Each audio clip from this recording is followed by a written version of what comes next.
It was a typical Tuesday morning for Frederick, a 68-year-old man living alone in his small suburban home. He was sitting in his living room, enjoying a cup of tea, when suddenly there was a knock at his door. When he opened it, he was taken aback to find his carer, Elizabeth, standing there. He hadn't seen her in months and was surprised to see her. Little did he know that Elizabeth had come to his door with a lawsuit. She was suing him for entering his own cellar without her permission.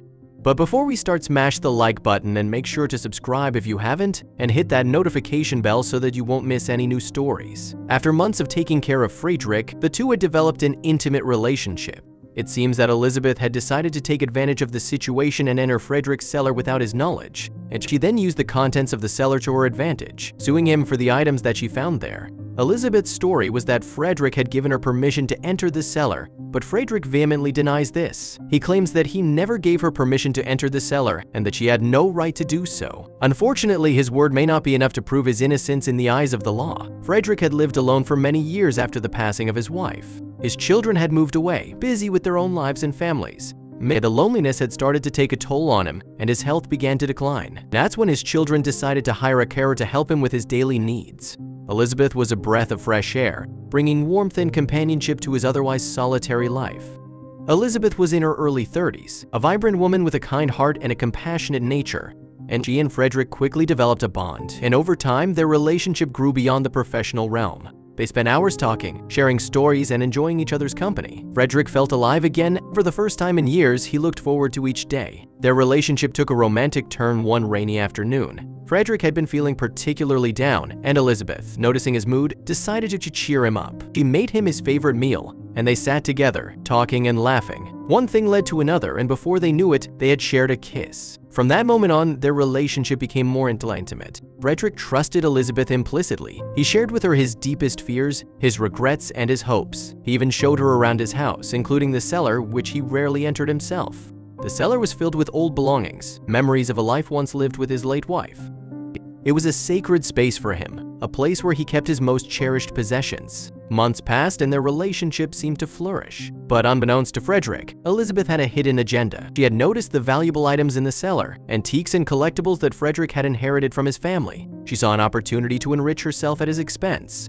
One day, while Frederick was asleep, Elizabeth entered this cellar without his permission. She meticulously cataloged the items, taking photos and making notes. She knew that if she played her cards right, she could make a substantial claim against Frederick, alleging that he had given her access to the cellar and its contents. Yet Elizabeth's plan came to fruition one fateful Tuesday morning. She arrived at Frederick's door, not as a carer, but as an adversary. She handed him a legal document, informing him that she was suing him for the contents of the cellar. Frederick was dumbfounded. He couldn't believe that the woman he had grown to love and trust was now accusing him of such deceit. The lawsuit claimed that Frederick had given Elizabeth permission to access the cellar and that she had discovered valuable items that rightfully belonged. Frederick vehemently denied these allegations, but his word alone might not be enough to convince the court of his innocence. The betrayal cut deep. Frederick felt a profound sense of loss and confusion. How could someone he trusted so deeply turn against him? He replayed their time together in his mind, searching for clues, trying to understand where things had gone wrong. And the emotional implications of the lawsuit weighed heavily on him, exacerbating his already fragile health. Realizing he couldn't fight this battle alone, Frederick reached out to his children. They were shocked and outraged by Elizabeth's actions. They immediately hired a lawyer to defend their father and uncover the truth. The lawyer, Mr. Anderson, was a seasoned professional with a keen sense of justice. He vowed to get to the bottom of the matter and clear Frederick's name. Mr. Anderson began his investigation by scrutinizing Elizabeth's background. He discovered that she had a history of financial troubles and had been involved in several dubious schemes in the past. This information painted a picture of a woman driven by greed, willing to exploit a vulnerable old man for her gain.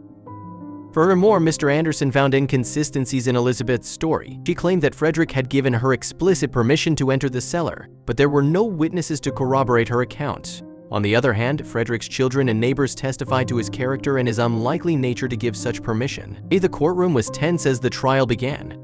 Elizabeth's lawyer presented her case, painting her as a devoted carer who had been wronged by Frederick. They produced the photos and notes she had taken as evidence of the valuable items in the cellar. Mr. Anderson countered by highlighting Elizabeth's financial motives and her history of deceit. He presented the court with evidence of her past schemes and the testimonies of Frederick's children and neighbors. He argued that Elizabeth had manipulated the situation to her advantage, exploiting Frederick's trust and vulnerability. When it was Frederick's turn to testify, he spoke from the heart. He described his relationship with Elizabeth, the trust he had placed in her, and the betrayal he felt. He explained that the cellar was a sacred space, filled with memories of his late wife, and he would never have given anyone permission to enter it without a compelling reason. His testimony was powerful, painting a picture of a man who had been deeply hurt by someone he loved.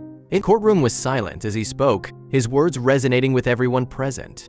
After days of deliberation, the jury reached a verdict. They found in favor of Frederick, concluding that Elizabeth had acted with malicious intent.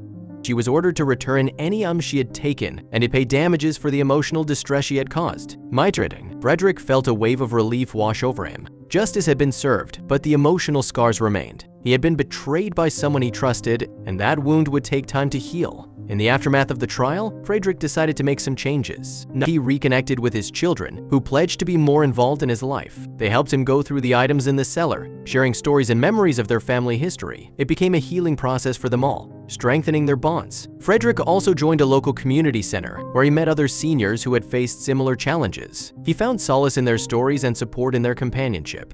He realized that he was not alone and that there were still people in the world who cared for him. Elizabeth's actions had severe consequences. Her reputation was ruined, and she faced legal repercussions for her deceit. She lost her job and struggled to rebuild her life. Frederick's case became a cautionary tale, reminding others of the importance of trust and integrity in caregiving relationships. Frederick's life slowly returned to normal. He continued to live in his suburban home, surrounded by the memories of his past and the love of his family. He remained cautious but hopeful, knowing that he had the support of his children and his new friends. He also took steps to protect himself in the future, setting up legal safeguards and ensuring that his affairs were in order. He wanted to make sure that he would never be vulnerable to such betrayal again. Looking back, Frederick realized that the experience had taught him valuable lessons. He had learned the importance of trust and the pain of betrayal, but he had also discovered the strength of his family's love and the resilience of his spirit. Frederick's story was one of heartbreak and healing, a testament to the enduring power of love and the human spirit's capacity to overcome adversity. As he sat in his living room, sipping his tea and gazing out the window, he felt a sense of peace. He had faced a great trial and emerged stronger, ready to embrace whatever the future held. Frederick's experience became a beacon of hope for others in his community. His story was shared in local newspapers and at community gatherings, inspiring others to be vigilant and to cherish the bonds of family and friendship. He continued to live his life with dignity and grace, finding joy in the simple pleasures and the love of those around him. And as he looked toward the future, he knew that he would face it with courage and resilience, a survivor and a testament to the strength of the human spirit.